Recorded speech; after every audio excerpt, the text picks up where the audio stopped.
Howdy, folks. What's going on? This is the Outlaw Hatfield here. Late night chat. I was bored, just got home from work, figured I'd fire this sucker up and see who's on. Ugh. I didn't realize the camera was on. Sorry. Didn't mean to scare anybody. Let's turn that sucker off. As of right now, we have no viewers. Hopefully, that will change as we go along. Didn't mean to scare anybody. Let's turn this sucker off. Let's see here. We have one watching now. I don't know who's out there, but whoever you are, hello, how are you? How's life?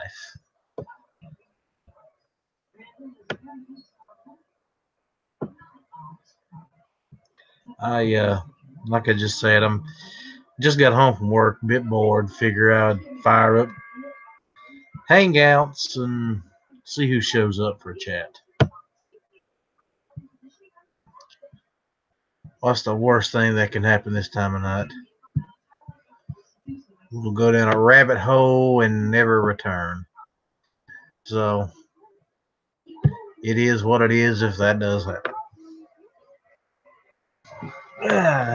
So, like I said, I'm not sure who's out there at the moment listening to this. Somebody apparently is.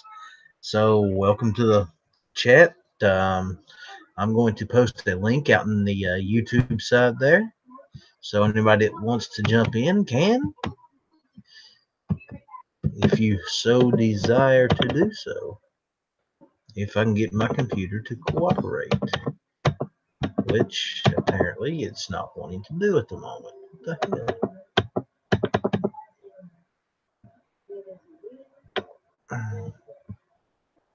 Do it the hard way, damn it. There we go. Now we're getting some of this shit. And now I am going to paste this here, add that there, and do that.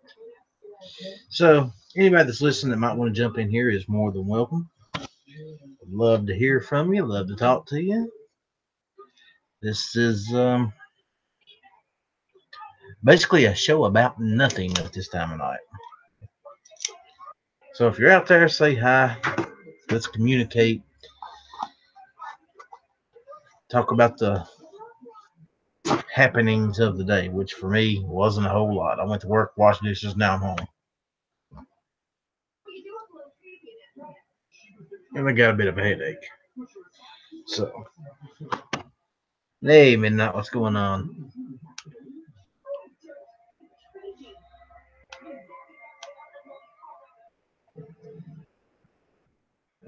Okay, buddy.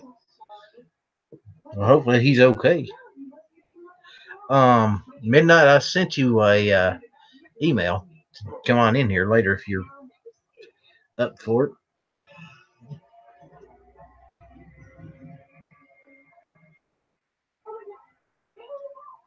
Fix next got put into the spending bill. Well, of course it did. And here's the thing: I know how to fix nicks. Scrap it. That's the best way to fix it, right there. Just get rid of it altogether. There's absolutely no proof that Nix has stopped any crime. Period.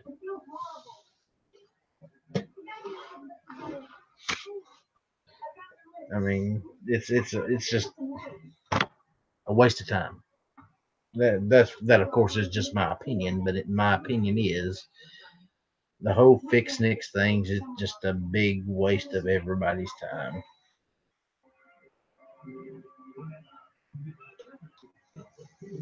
But what can you do?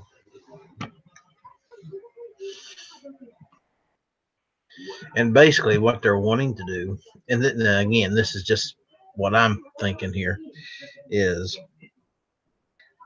they're trying to figure out a way to get into people's medical records and find out if they're stable enough to own a gun.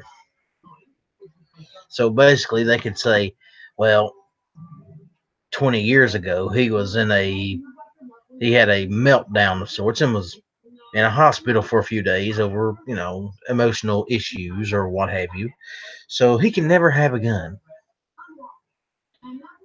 And that's bullshit. There's been a lot of very sane people that's been, you know, put in wards because of, depression or what have you. That don't mean you're nuts. That don't mean you can go out and shoot somebody. That just means you had some issues at one point in time in your life. And there's not a son of a bitch alive today that hasn't had some kind of issue, some kind of, mental breakdown at one point or another. And if you say you haven't, you're a liar. Let's just get that out of the way right now. Who's over on the gun channels? See who we can invite in here to say hello. I haven't logged on over there, so I do not know.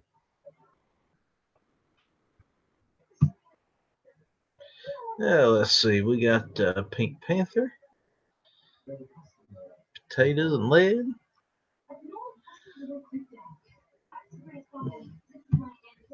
So shoot Bob a link. We can have old biker Bob show up and say hello this late at night. I ain't talked to him in a while anyway. So guys, what's going on with y'all? Don't be shy, type something. I don't want to sit here and talk to myself all night. I do that enough at work.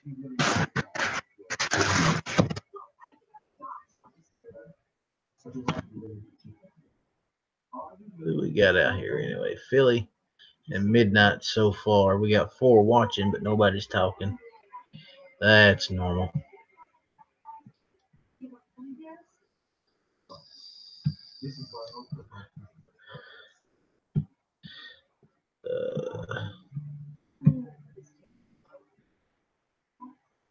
So Philly, what else is going on with you other than inform us that they've put SNCs into the spending bill? Anything else going on in your life?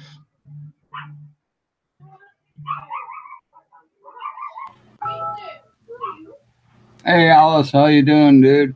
Hey Bob, how are you? What's going on, brother? I'm still kicking, though.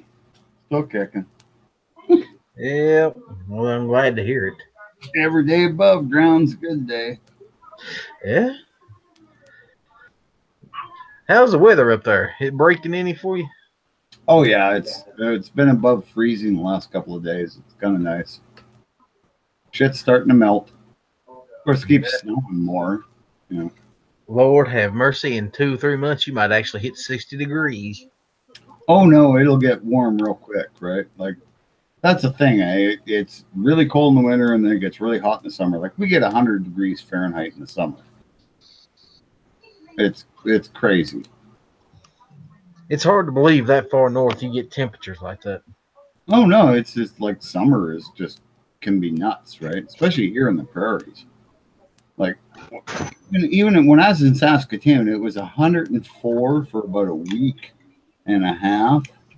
Most of the days in the summer are 80s and 90s, But yeah, for a week and a half, it was 104, and people were like to die, right? It was like, oh, we can't take this. Bob, I'm glad you're here. I got a question for you. Sure. You're a big revolver guy. Maybe you could help me out. Do you happen to have any Red Hawks? Any what? Ruger Red Hawks. Oh no. I'm not actually a big roll. I got a couple. But Ruger Red Hawk, I do know they're a good gun. I mean, they were just kind of Ruger's answer to the Smith & Wesson 29, right? Yep. Yeah. But yeah, I really don't have a lot of. I've never owned a Ruger revolver, so. Well, no, that's not true. I have my Ruger single action, but that I don't even think of as a Ruger. Almost, it's almost like its own genre. Well, I've actually That GP 100 I bought. Yeah. I know they use the same sight system as the Red Hawks. Okay. Yeah, but I've put night sights on this sucker in the last week or so. Yeah. Oh man, I'm loving it. I didn't like those factory sights. I love the gun, didn't like those factory sights. Yeah. So I ordered some Meprolite True Dots. Mm-hmm. And man, they are sweet. If you like 3-dot sights, which I do. I've always been a fan of the 3-dot sights. Yeah. Well, I mean, I kind of have like my high power comes with basically those, right? Mm-hmm. White dot sights on it because I didn't buy a cheap one like Yankee. Mine's actually the high quality bluing and the walnut grips. He bought the plastic grips and the matte finish and stuff. So yeah. But anyway, mine's the better one. Which I like to bring up to him every time I talk to him because it makes him crazy. But anyway, my SIG doesn't have them, and I really don't care. I mean, it's a SIG P250, right? So it's like, okay, I'm going to use this at 10 or 15 feet. I'm not looking at my sights. Like, I know how to point shoot, right? So, 10 or 15 feet, if I point my finger at you, I'm going to put a bullet through you. And that's basically, my theory on sights. I just put Espada asked if he could join in. I just put the link out in the Google side. If you want to jump in here, come on. Who? Espada 117. Espada 117. I don't know him. Yeah. Hey, all are welcome. You know me. Yeah, well, you're pretty all inclusive. Yeah, well, I ain't a snob. That's what I like about gun channels, right? I mean, that was the greatest thing about gun channels is we didn't care. You could be a fairy, you could be black, you could be Mexican. We didn't give a rat's ass. Do you like guns? All right, you're one of us. That's all that matters, right there. That's the key, right there. Yeah. Well, you like guns, and you're a Second Amendment person. Like, I don't care. I don't care whether you're gay. I don't care whether you're whatever. I don't care. It doesn't matter to me. It means nothing to my life. So, do you like guns? Do you want to protect the Second Amendment? Do you think it's really cool that people get to carry guns? Right on. You're one of my kind of people. Amen. Espada, how are you, buddy? I'm doing good. How about yourself? Not bad. Nice to have you. This is the first time you've been on here, isn't it? Yeah, this is the first time. I'm just trying to talk to everyone and get to know everyone. Just chat and everything. And you're so lucky you got to be on here with me. I know, right? Yes. Bob is one of a kind, and that's true. But I have met the only Gun Channel's Finnish member in person. We went to the Big Sandy machine gun shoot together. He's stayed in my camper. So, I'm an international kind of dude. I see. Nice. Yeah, he has family everywhere. He has the abominable snowman over in Europe, and the swamp apes in Florida. What about Mexico?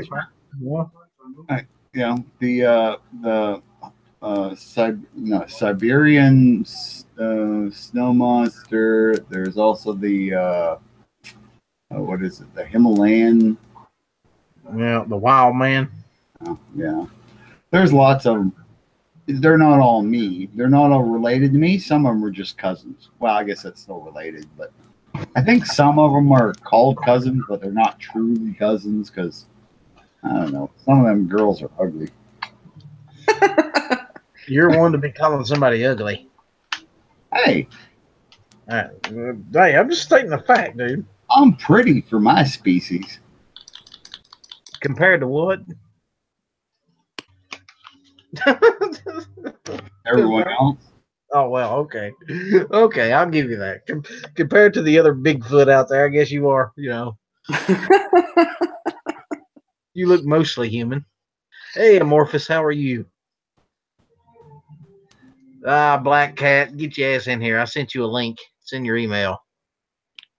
And thank you for letting me jump in, by the way, Outlaw. Thank Oh, you. not a problem. Where you from, man? I'm from the great state of Call Me, California. It's time for you to move.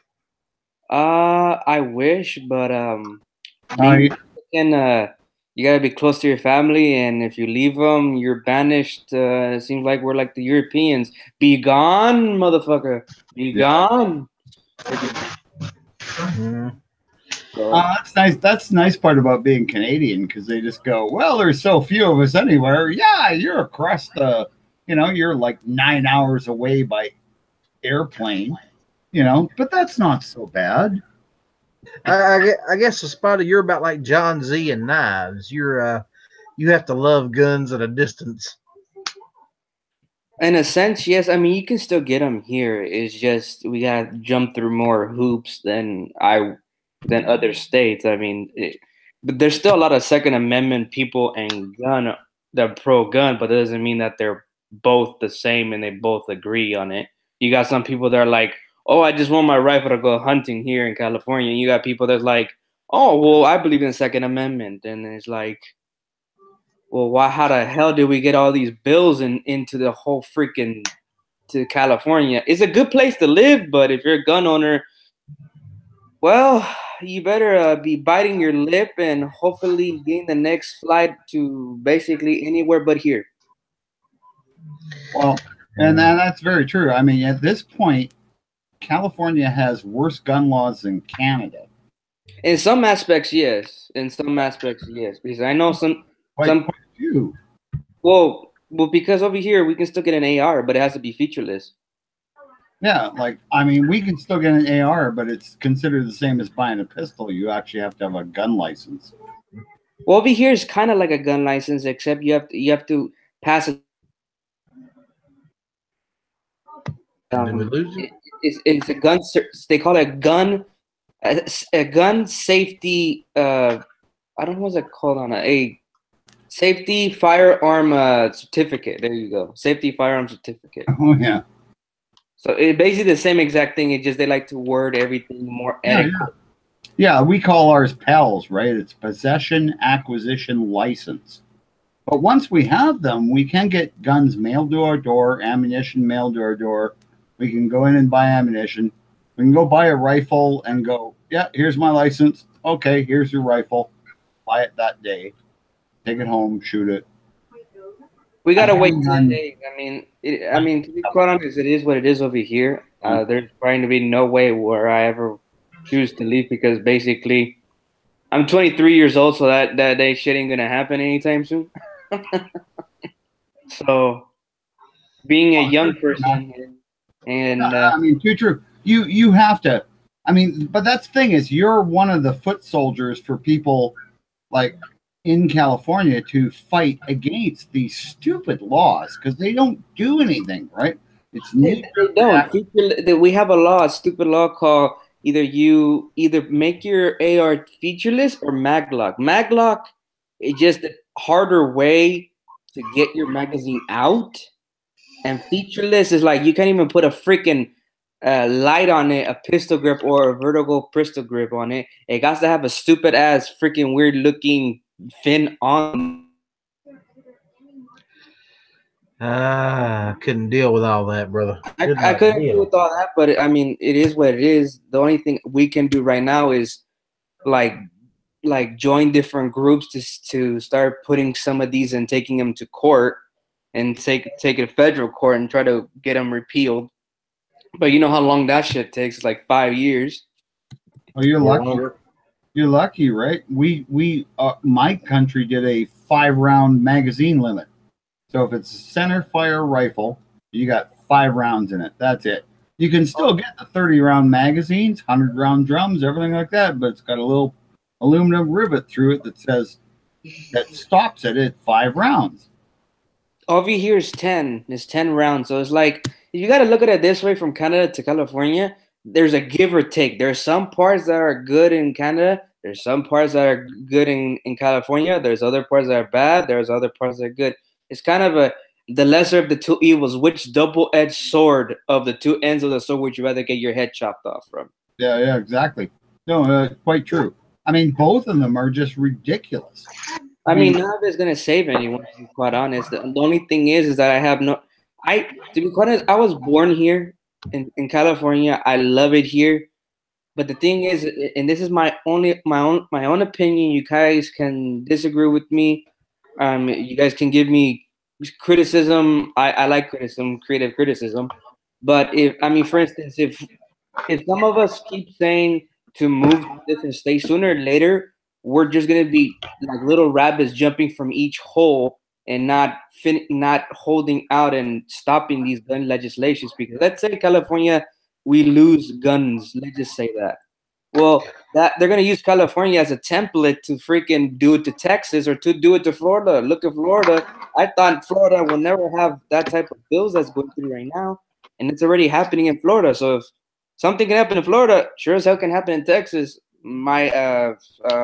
Minnesota, North Carolina, anywhere. It just the thing is, whoever lives in these states gotta basically hold out and basically plant their foot in the ground and say we gotta stand for this, because one state goes, the other are gonna go with it. It's like if you chop off the head of a snake, the body of the snake is just gonna keep waggling for a little bit, and it's gonna flop to the ground, and that's it.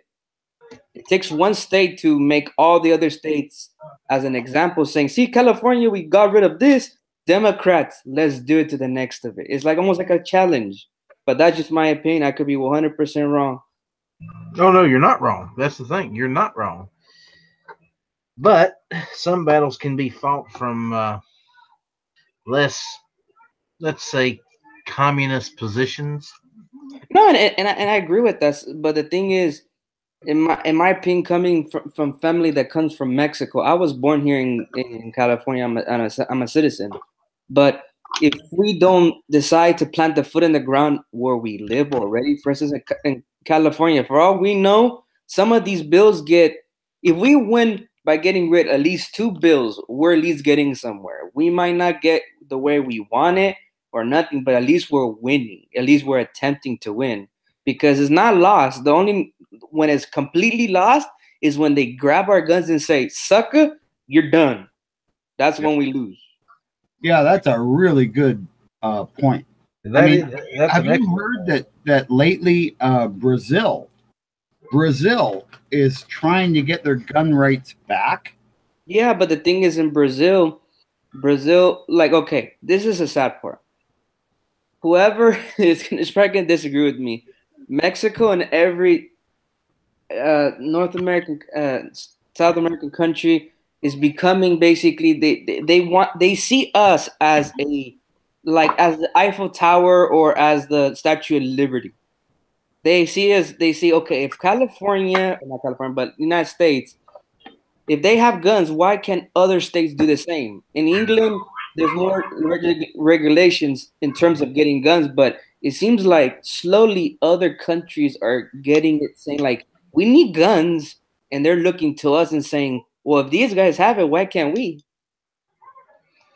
So some countries are going that way. I know, but that's the ironic thing, is because my parents came here because they literally thought this is the land of the free, home of the brave. My father, when he was in Mexico, he became an American citizen here because he didn't want to be sent back to Mexico. So he said, as a child, he was told that California was the streets of California. Ironically, it isn't, but the streets of California are paved with gold. Oh, so but lots of people were told that. Not just in Mexico. I mean, people. But metaphorically speaking, it wasn't paved with gold. There was more opportunity.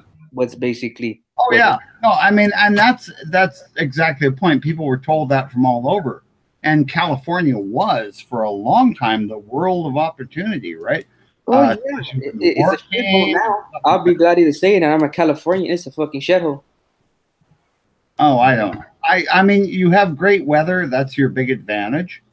You used to have industry. You used to have all kinds of stuff.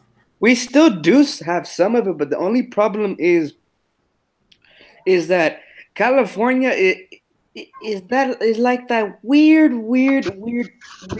moment of your life where you're like, you don't know if you're having a instant breakdown, but every decision you make, like in terms of California speaking, we don't know what's going on over here. Some of the laws that is being placed in, you're just like, really? How the hell does it even go through? Yeah. Like, Well, it's not even and had to do with guns. It's just some of the laws are like, are you serious? yeah, that's not even just California. That's that's right now what's going on in the world is this social justice warrior. Hurt feelings count for more than common sense. rights or common sense, right? Don't even get me started with social justice warriors. I try to be a Second Amendment advocate in my college because I'm in a lot of classes in terms of history, and every time I talk even closely about the Second Amendment, I hear in the back of my head, because not me, not my thoughts or anything, but like behind the chairs, I hear someone saying, "Well, you believe in death, then if you believe in the Second Amendment." Or if you have these social justice warriors saying that if you don't care about my pronouns, you should go to jail for it. I'm like, what? Pronouns? What's a pronoun? You mean the stuff that we use in a sentence? Man, that's what happens when the people of a state let the government get that much control. That's why we have a Constitution of the United States, to keep that from happening. That's why we have the Second Amendment, to keep that from happening. Oh, and I agree with you. I agree with you 100%. You got Mexico that doesn't even that whatever constitution it had, they kept eroding it because there was no checks and balances. Mm. The only thing I can tell you is that some of these people that are social justice warriors, or they believe in some of these things, I feel like they have too much. Either they have a screw loose, or they have too much on their time, and they're just thinking about random stuff that they're not having really a discussion with someone, and they just want to say these things to see if they can get their way. It's like a kid who wants a toy and he gets a toy every single time, when someone says no, he goes ballistic. Mm. Well, see, that's the thing. Streaming. That's the liberal weapon. That's the weapon that the liberals love to use. It's emotion. They don't work with logic. They don't work with fact. They get pissy. They get mad. They get whiny. You know, I'm going to cry a bunch of alligator tears until somebody feels sorry for me and does something. That sounds somewhat like my ex-wife.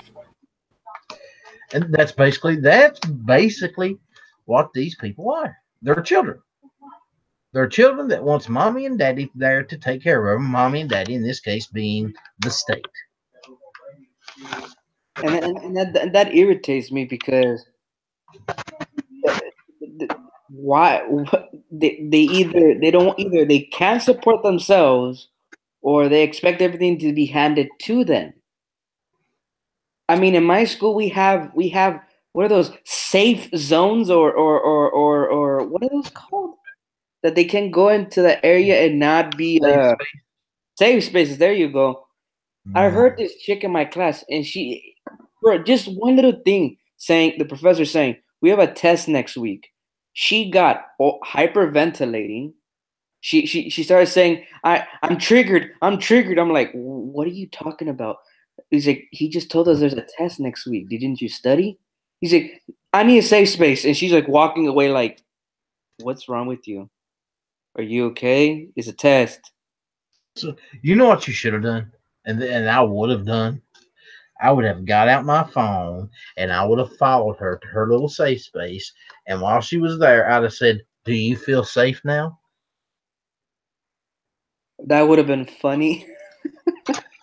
No, actually, it would have been really scary if Outlaw had done it, because if you've ever seen him, if he followed a person somewhere and said, do you feel safe now? They'd probably like beat themselves and have a fit. Oh, no, I don't feel safe. No, I don't feel safe. The mean hairy guy followed me. Happy place, happy place, happy place. Uh-huh, uh-huh. I'm My so my dad happy. teaches me to have thick skin, and that's the end of it. That's the problem anymore. Men have not taught their sons how to become men. You know. I agree. I remember my mom when I was like 5 years old, came home from grade one, and said, "That kid's bullying me," and my mom went, "Suck it up." No, that was pretty much That's, my that's, mom. Gonna that's bully something you? like my mom would do too. My mom would say, My dad died when I was like, real young. I was 8, 9, somewhere in there. And mom had a hell of a time with me. Oh, I, I'll bet a lion trainer would have a hell of a time with you. uh, she, she hey, I'll tell you a story. It's a fact. From the time I was just after the year my dad died, I started sneaking off and going to the river to go fishing. And from that time until I was 14 years old, my mother busted my ass for going to that river every single day. She would lock me in the room. I'd sneak out a window. She'd ground me. Didn't care. I'd sneak off, go anyway. Finally, one day she looked at me. She says, "I just ain't gonna keep you away from that water." And I said, "No." She said, "Just be careful." And I said, "Okay." And that was the end of it. I guess she finally got in her head that I was quite capable of handling myself around the river, and she was worried, and I can understand why. The Tugfork River in West Virginia isn't a very big river. It's not very wide, but it's got one hell of an undercurrent, and it will drag you under if you're not careful as you ever was. Well, if you were stupid enough to go out in the river, Yeah, well, right, rather than just fishing from it. see, that was the problem. I would wade to some bitch and fish. Well, if there's sandbanks, sure, but you got to be, yeah. Yeah, And you know what? Your mom wasn't that. She was just too lazy to screw that window shut. well, no, you know why she did. You know Yeah. why she didn't screw the window shut? Because she was afraid that if the house caught fire, I'd get trapped in the bedroom, wouldn't be able to get out. That's why she Really? didn't. She didn't think with somebody with your size of head couldn't just like smash it through the window and just jump out. Well, hey, I've seen your head, man. It looks like it's pretty much granite. I'm pretty sure that when you were a kid, it was a boulder. no, it's pretty hard. It's still pretty fucking hard. Hey, Alan, how you doing? Mia, Alan, you want a link? Alan B Pro. I'm gonna ship you one whether you want one or not. How you like them apples? Yeah, so I gotta. Yeah, he's got to suck it up. Well, dude, I haven't had Alan on the show. I have had Jan. have you? Yeah, I've had Jan on the show. You've had Jan. Okay. Yeah. Have you had Angelina from Owl and Anchor? No, I had Jan is gay. Okay, if you're gonna have Angelina on, talk to her first and tell her about her language, because she's like, you got to remind her. I've never met Angelina. Oh, she's from California. She's got the most foul mouth. I think it's just something with people from the East Coast. I swear. Excuse me.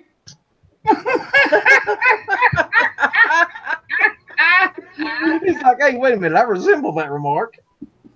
I mean, I try not to cuss as possible. I mean, you do not want to hear me when I speak Spanish because then I'm going to be cussing worse than a sailor, but a Mexican sailor. Wait a The minute! Mexican sailor cuss worse than an English sailor, though. Really? Actually, we do. We have a very rainbowistic vocabulary when it comes to right. that. So it's a lot of donkeys and your dads. Okay. No, it's more like dads, donkeys fucking your mom. Nah, I don't know.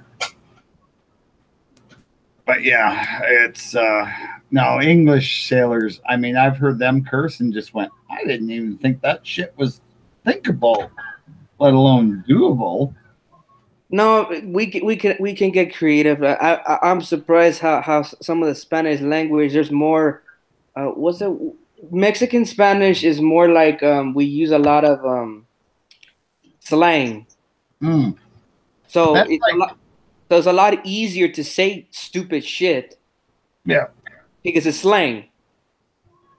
That's it. Kind of reminds me in a way, like you're saying Mexican Spanish versus Spanish Spanish. That's like Both. there's You got French, right? you got Mexican Spanish that's basically slang, and you got Castellano Spanish, which is from Spain. I speak both.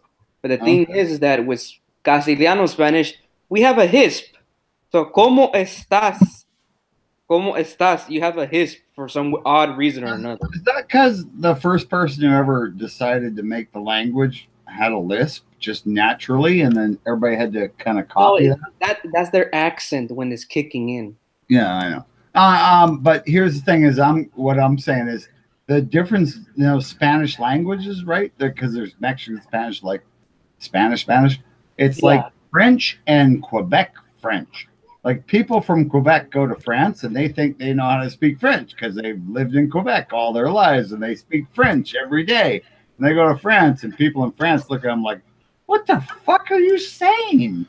Exactly, it's exactly like that. Like I know how to speak Spanish from Spain, and every time, like there's like I want to say at least 10 different dialects of Spanish alone because you got the Salvadorian Spanish, which is in the split of like some parts of it is some words are Portuguese-ish.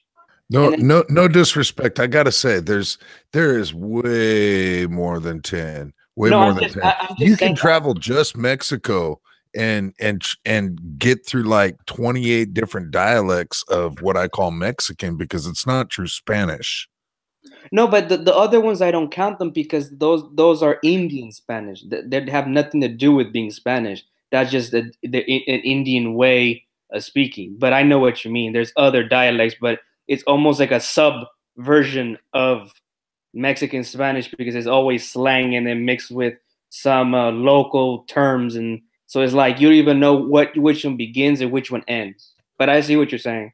I agree. Yeah, it's pretty crazy because you can almost identify what part of a country somebody's from by the dialect that they're using. Yeah, exactly, and I agree. It's kind of odd for me as a Spanish because I speak Spanish and I studied Spanish, and from Spanish terms, there's approximately maybe 10 or more, but Spanish concrete, the other was a sub version of it, just like Quebec French and then French. So it's like you have, if you go to different region of Mexico, you have completely just by the states in Mexico, there's different Spanish variation. Yeah, totally. And it's the same here in the United States. I mean, what we speak here in the United States is not actually English. It's American. It's American.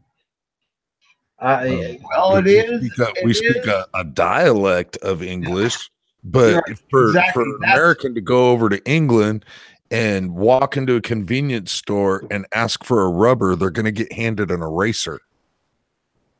Or if they ask for a bag of chips, they'll go, "We don't serve those here." Yeah. No, I want a bag of potato chips. Yeah, a fag is a cigarette. Yeah. Yeah, you go into you can actually go into a bar and ask for a fag, and they'll tell you where to get them. But apparently, there's cities in America you can do that too. But yeah, you could do that in North Hollywood any day of the week, man. That's not uncommon. Yeah. But that's just Dan is gay. Should know all about that. Like I'm Canadian, right? Who's supposedly, has an accent, and I don't feel I have an accent when I'm talking to you people. Well, what do you mean by you people? First of all. Well, I know that's a big thing. I say Canadians, freaking racist Canadians. Apparently, saying you people is racist. I say you people when I'm talking about people who are truck drivers or people who are, cowboys. Like if I'm talking to somebody who's a group, I will say you people. That's got nothing to do with what you see that what's going on here, don't you, Alan? I invite the Canadian onto the show, and I'm being diversive, and he insults us. And then he insults the Mexican in the room, which is I insult everybody, right? Because I say you people, right? And we're just messing with you. I'm just messing with you. You know what I'm saying? When I say you people to you guys, I mean you Americans, right? So is that racist to say you Americans because you're a bunch of Americans? I don't think that's racist. Anti-Semitic. It's Well, yeah, and you see that's a perfect example of how certain terminologies in certain areas have become faux pas. Yes, that's a big word for you. Wrong. It's hurting freedom of speech. Like I want to be able to say you people and not get jumped on and yelled at. Yeah, well, you do realize we were kidding, right? I'm talking about a group of people. Oh, I don't mean a religion.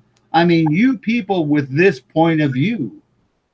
And that's what it should be, because that's what it's always been. It's language. Well, and that's what it used to be in most of America. Nowadays it means something completely different. Yeah. It's sort of like if I say chupa my huevos, that it just depends upon how you take those terms on what it actually means. Mira, señor, en mi estado nunca hablamos así, ¿ok? No dices esto otra vez. Por favor, gracias. Que tenga buen día. No, I'm joking. No, but yeah, you're right. Like, for instance, if like one of my friends said that, I'll laugh my ass and say, fuck you. Right, exactly. Now, if you say to someone, it's funny because it's almost, you have a good point, and it's weird because some of the things that other people say, they get offense to it. And it's almost like, and I hate to say it like this, if you're white and you say something bad, people jump on you. But it's even worse if you gotta be the dude with color and you saying something about your own people. It seems like it gets even worse. I have a question. What the hell are you people saying just now? And yes, I did say you people. He said basically in Spanish, eat my eggs. I said eat my eggs. Yeah. Eat your eggs.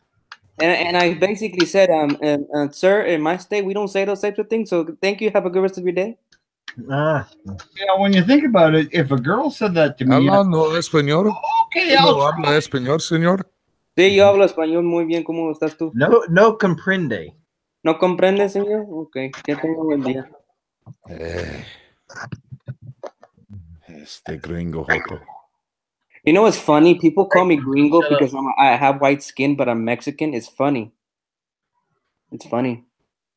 And so I should be able to. I should know. You know, the fact of the matter is I grew up around a lot of Mexicans, and so I know a bit of what I call Mexican. I don't call it Spanish because it's not true Spanish. Just like Mexican is not a people, but that's the only way to be specific. Yeah, just like Bob calls us Americans. I mean, we're all kinds of, but we're from America anyway. Yeah. I mean, so when someone said in the chat once when I was in another panel, they said, why are you saying you people? Like, not you people, but like my people. I'm like, well, because I come from Mexico. I don't come from Mexico, but my parents come from Mexico and I'm Mexican. So I can't say I'm a Spaniard because I don't come from Spain. Even though my grandmother came from Spain, that doesn't mean that I come from Spain. So I have to be selected to what I'm saying. If I say I'm Latin, well, that's a big freaking broad sense. You could be Mexican, Spaniard, Salvadorian, like kind of like Portuguese, because they use some terms in Spanish too. Just say American. Because aren't you American if you're born there? When I was born here, I'm an American, yes, but I speak Spanish at home, and I want to be, because obviously my accent is like killing all of you. You're like, oh, this dude's Oh, full. I don't care about your accent. It don't matter. I get No, we don't care about Ellis's accent either. We tolerate him.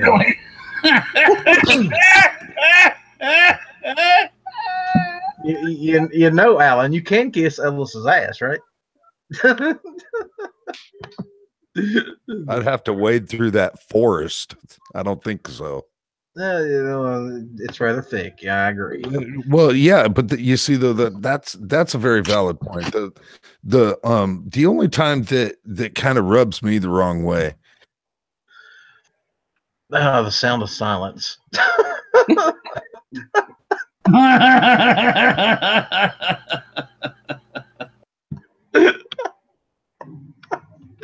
Oh, Lord. No, but you guys all have weird accents. I mean, yeah, to me, it's just like, it's just American.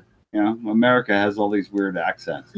Canada is all pretty much normal, except unless you're a Newfoundlander and you got your rubber boots, or you're somebody from out in BC where you're like, oh, totally stoner, dude, and I'm just gonna go surf with dolphins. So yeah, it's like, other than that, we're pretty much just a conglomeration, and we're very neutral. So we watch you guys and go, fuck, are they ever confusing? But they're funny.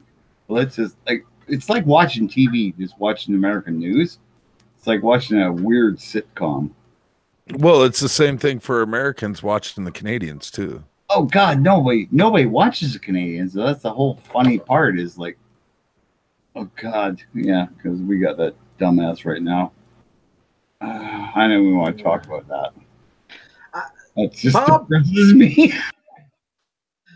I had this thing that I sent to Alan earlier today, and if I'd have had your email address, I would have sent it to you. But I don't have your email address. I need you to give me your email address. That was classic. Your dreams, Ellis. It's freaking awesome, dude. I'm telling you, it's awesome. It was freaking awesome. No, okay. So I'm totally good with people being proud of their heritage. I'm totally good with that. One of the things though that rubs me the wrong way, and I'll use America as the example, is people that go, oh well, I'm blank American. So if they came over from Somalia, we'll say, oh, I'm Somalia American. Well, okay. When did you migrate over here? Oh, I was born here. Okay, so you're just American. Oh, no. My family's from Somalia. Okay, I understand people being proud of their heritage, but when you were born in a country, doesn't that make you that instead? Oh yeah, I totally agree, man. No, I would actually have to agree with that as well. I mean, it's true. I mean, half the time when people say, for instance, when I go tell them I was born here, I say I'm American. They're like, no, you're not. You're Latin American. I'm like, no, I'm an American. I'm an American. I was born here. The only difference is I speak another dialect. That's it. The only difference. I think that's something that we as a nation need to start getting rid of. No, Chinese American, we're trying to African American, some of our identity. I'm not trying to cling to, but you got some people that want to cling to it and not come into a collective melting pot. You see, the thing is though that what we do, oh man, this last country I want to promote is my country because I'm pissed off at it. But anyway, what we say in Canada, because we're so inclusive, but at some point somebody must have made a law that made sense. We say Canadian Indian, Canadian African, Canadian, like we put Canadian first, right? Yeah, that makes perfect sense to me, right? Because if you're born here, then you're a Canadian, whatever. Although I prefer to just go, well, I'm a Canadian. Oh, my parents were from Africa. My parents were, but that doesn't matter. I'm a Canadian. Like my original family came here in the 1790s. I mean, they were some of the first French settlers, or at least some of the first of my family that came here. So, you know, my roots go back to hundreds of years ago on this continent, but I've always considered myself, well, I'm a Canadian first. Then I'm my province, Manitoba or Saskatchewan, where I happen to live. And then I'm whatever. I've got Irish, Scottish, French. Maybe it's just the fact that I'm a mutt that I don't really. Well, see, if you don't really, you know, if you live in the United States, all these holidays, but geez, I'd be drunk the whole year. I mean, Scottish, Irish, French. You're going to be drinking a lot. Well, in countries like the United States, I think what it actually does is it creates more segregation and causes more of a problem between races rather than everybody just coming to the realization, okay, well, you know, my family's been in America for 4 generations now. I'm not Polish American. I'm just American. Exactly, and it seems like for some people it's very hard to do that. I mean, I don't understand it. I mean, my grandmother came from Spain, but my family stayed in Mexico. Does that make me a Mexican Spaniard? And then coming over here, does that make me? I would have a long freaking thing. Mine would be, because I'm French too. I looked up, like, did a blood test, and I'm like a freaking mutt too, except I'm like a Chihuahua. I'm like, ay, ay, ay, ay, ay. Dude, I want you on the chat more often. You're hilarious. I mean, I'm just saying, I'll be like, yeah, and then be like ankle biter, and then be like, I just pissed them off. No, hold on. Now you can't be an ankle biter. You're Mexican. You got to have a damn knife. That's where my teeth are. Oh, yeah, right. Like, I would have to agree. It seems like we use more titles to represent us more, and it seems like we can't come to a collective or some type of coalition to say we're all American, we're all here, we all need to do this. It seems like they're just building bridges and building barriers on walls, like if they're gonna stand for it or everything. Like some people's like. Why can't we all be American? Like you said, why can't we all be American? Why do we gotta have a sub thing that we say? Like, I'm a Latin American. Why we gotta be French American? Why can't we just be American, period? And like what everyone else says. My ancestors came from Spain, France, Russia, Germany, and that's basically a period. It's done. We're good. But if we're nitpicking where we came from, then we're not really leaving anything behind to the reason why we came to this country. I mean, we came to this country for a reason, not to bring the whole thing back over here and then keeping us more divided and saying, well, I'm not American even though I was born here. Well, yeah, you are, because your ass was born here and you're registered, sir. So you are an American. No, I'm a Latin American. Really? Huh, okay. Yeah, well, you know, and like I prefaced all of this, I'm totally good with people representing their heritage. That's cool. You know, if you want to hold on to your heritage, that's beautiful, man. But, you know, unless you came from Scotland and you moved to America and migrated to America, you're not a Scottish American. If you were born in the country, you're just American. Exactly. And I think it really does. It develops walls around communities and you know, you people compared to all of us people. You can be, I think that's one of those things that if we were able to possibly even just get rid of that terminology, even that would help more than basically anyone could imagine. The other thing is that we have, well, especially in my culture, every time we see like a politician who is Latin or comes from like anywhere where we speak Spanish, Cuba or whatever, I don't always say, but I hear a lot of other people say every time I go get Mexican food, and I hear them saying, here's another Mexican guy dressed up as a white guy and talking like a white guy. He's not a Cuban or Mexican anymore. He's a white guy. Makes no sense to me, even though they're trying to. I know politicians are rats and snakes, but it seems like we're dividing each other little by little and tearing certain things apart, and we're not really coming together for anything. We keep classifying people in more and more subcategories, and it's got to stop. Well, people that live in America, that were born in America, that's been in America all their lives, pure and simple, you are an American. I don't care what color you are. I don't care what your sexual preferences are. I don't care what your religion is. I don't care, if you speak Chinese, Japanese, Russian, Indian. Don't matter to me. You're an American. It's that's how it should be, and it will get a lot. We might get along a lot more.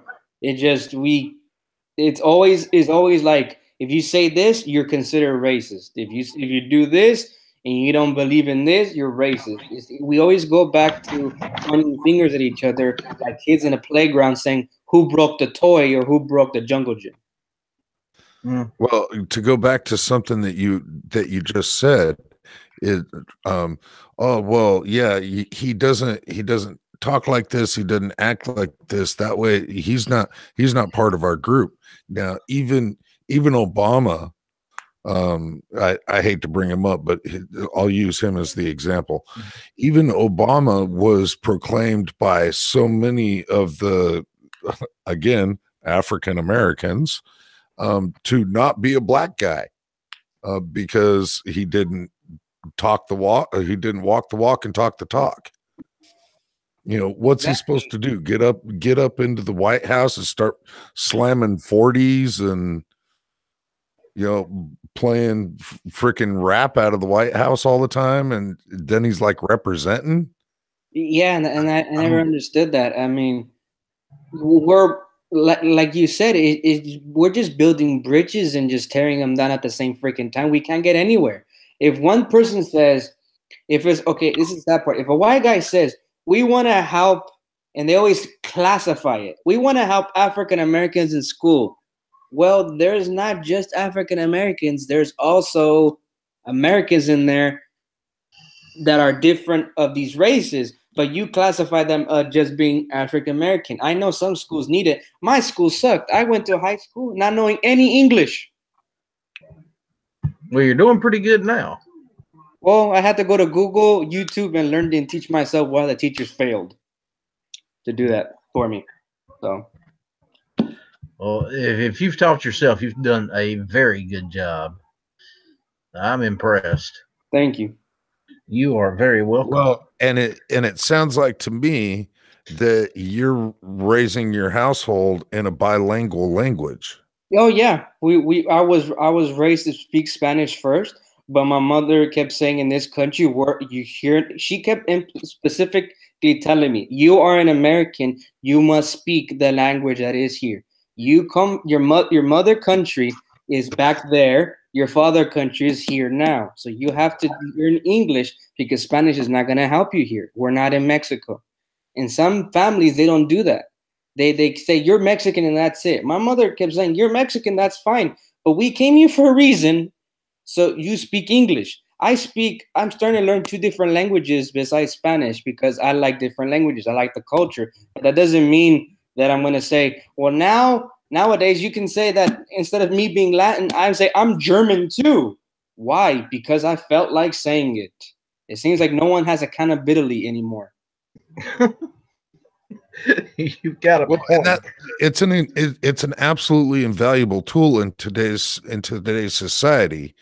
There wasn't actually supposed to be a set language for America. It just happened that the people that came here and settled here and took over the land were of English speaking nature, and so now we speak English, or a form of it that I call American, here in America. Yeah, in all different languages. So I'm not going to travel the flipping globe and not learn something. I'm not going to go to Germany and not spreche de Deutsch. I'm not going to go to France and not parlez-vous français. You know, it's absurd to me that people will go to a country that has a certain set language, even if there's no written law that says this is the language we speak in this country, and not learn that language. How do you even exist? How do you even like get that ball rolling? I don't understand.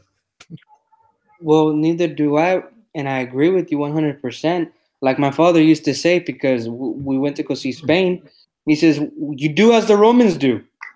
I learned Castellano Spanish, and I spoke Castellano Spanish, which is a lot easier than speaking slang in my language in Spanish and Mexican Spanish, because it's some of the shit they say. You're just like, that makes no goddamn sense whatsoever. Just letting you know that. I've been in courtrooms with translators that could not understand the person on the stand, and they're the translator that's supposed to be able to translate it into English for the courtroom.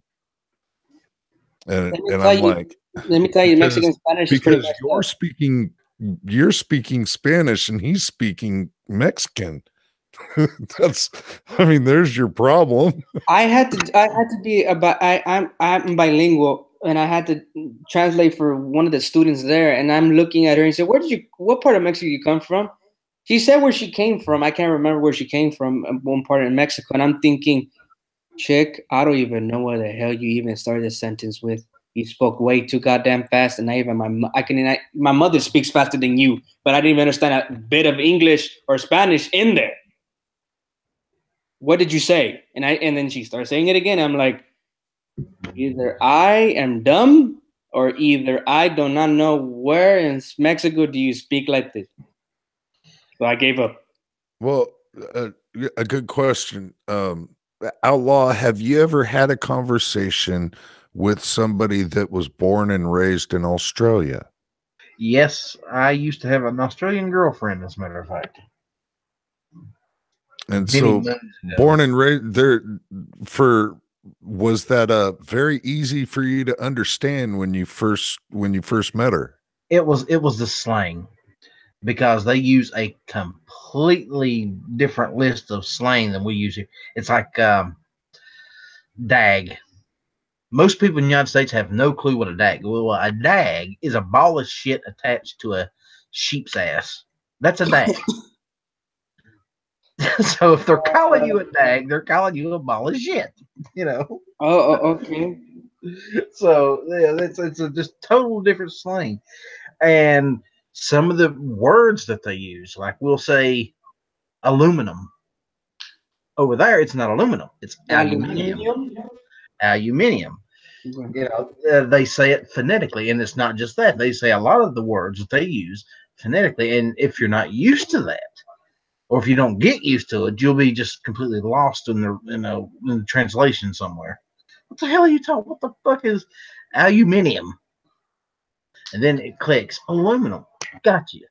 That's not how you say it, but I understand what you're trying to say. And then they look at you like you're an idiot. Wait a minute. No, that's how you say it right. No, it's not aluminium. It's aluminum. It's not said phonetically. But, you know. It's like color. It's spelled differently. Yeah. Different person. Czech is another one. It's spelled completely different in the UK than it is here. Yeah. Spelled with a Q. So it's weird. Oh yeah, it's in Spanish, Castellano Spanish. You say pinche, that's a waiter. In Spanish, Mexican Spanish, that's the equivalent of an idiot. Ah. But if you go to Spain, you say, "Oye, pinche, vente para acá," which is, "Hey, waiter, can you come over here?" The waiter will come, and if you say that in Mexico, you're gonna what's a nice way to say it? You're gonna get your ass whooped. Yeah, that's pretty nice way to say it. I was trying my best not to say what I was going to say, but how about you're about to get fucked up? I'm more like with a baseball bat and cracked in the kneecaps, most likely. Yeah, well, I'd say that would fuck you up, wouldn't you? Yeah, pretty much. Okay, then. You will notice that, especially this late night, we get rather blunt. Hey, that's fine, dude. I've been trying to freaking talk to people about pro gun and just talking to random people about different things. And over here in my great state of communism over here there's not a lot of people that have the same ideology and they talk the same way that you do or Alan do. It's even funny because I grew up in a family where we're sarcastic. We're always sarcastic. We're like, "Oh, really, dumbass? You just said that? Okay." or when we would fuck up, my mom would be like, "Are you stupid? Or do you accidentally drop your brain?" I'm like, "I must have dropped my brain." And she'd be like, "Well, then get your ass and do it right." Okay, mommy, I'm not gonna do it again. Sorry. Bye. Let's see, when my mom would never ask me if I dropped my brain, she'd just knock it out for me. Would you stop that? Yes, ma'am. My mom would never say anything. She never had to. She just look at me. Well, see, your mom wasn't a McCoy. Like, I'm just a fucking dumbass, obviously. Your mom was not a McCoy. Okay, it's inground into my mother to slap a Hatfield. So I think when she had me, she said, "Ooh, look, I had a punching bag." Oh my god! I've got something I can beat the shit out of its whole life. My mother is blunt all to hell, and for being 4 foot something, I'm more afraid of that little lady than my dad. I can outrun my dad unless he gets in his truck. I might outfight my dad for like a couple minutes and then lose. But my mother, I'll forfeit. Fuck that. I'll forfeit. She'll kick my ass. Oh yeah, those are always the ones you got to worry about. Those little ones. Yeah, you got to worry about those girls. Well, my mom was like 5 foot something, one maybe. Yeah, she was small, and she I'd say the most my mother ever weighed in her whole life was maybe 115 pounds, possibly. But Lord, she had a temper. My mother has the same thing, but she just stays quiet, and then she'll just give you the eye of like, "I'm gonna kick your ass later," and you're like, "Oh, I just fucked up." Yeah, you know that look that I just like, oh man, I'm a dumbass. I'm gonna get my ass beat. Yeah, mine never really wasted much time at it, man. If I was gonna get my ass beat, she could be stirring a pot of spaghetti, be on the phone, still reach down, grab her shoe, and throw it across the room and hit me in the head with it. Listen, my grandmother, one time, I don't remember what I did, but I pissed off my grandmother, and she would get her chancla, right? And I don't even know how, but I swear to God, that was heat-seeking fucking slipper, man. Because I went around the corner full speed, and that shit still hits me in the back of the head. And the only thing she does is right when it hits my head, because I say, "Ow!" She's like, "Now bring me the chancla back." Okay, and she'll throw it again. I'll tell you what happened to me. I will never forget this as long as there's breath in my body, and it was a valuable lesson that I learned. And for anybody that might be out there, this is probably a valuable lesson for you too if your parents are still alive. I was 15 years old. I was sitting at the kitchen table. Mom was behind me washing dishes, and I said something. Can't remember what it was. I said, and Mom said, "If you say that again, I'm going to whip you." And I made the biggest mistake in my life, or one of them. I said, "Mom, now you got to keep in mind, I was 200 plus pounds and, quite a bit taller than Mom." Well, and I said, Mom, I'm too big for you to whip. Oh, He hit me in the That's back a of the Chinese head with a frying pan. I literally seen stars. And she looked at me and she said, if you ever think that you're too big for me to whip, I'll show you you're wrong. And I believed her. I'm telling you, buddy, I had a whelp on my head like you would not believe. and you deserved it too. Yeah, and I deserved it. I will admit that I deserved it. When And you know said that, that you was know those, a challenge in her head. She's like, challenge accepted. We shall see right now. I try. One time when I boy, was you younger, ain't never going to be big, too thinking, big I for challenged my mother. I'm like, she ain't gonna do shit to me. Thinking I'm so high and mighty, she ain't gonna do shit to me. And I'm and to my displeasure of knowing that she can jump and still hit me in the back of the head with like thunder, and I was like limping for like a week. I'd be like, ow.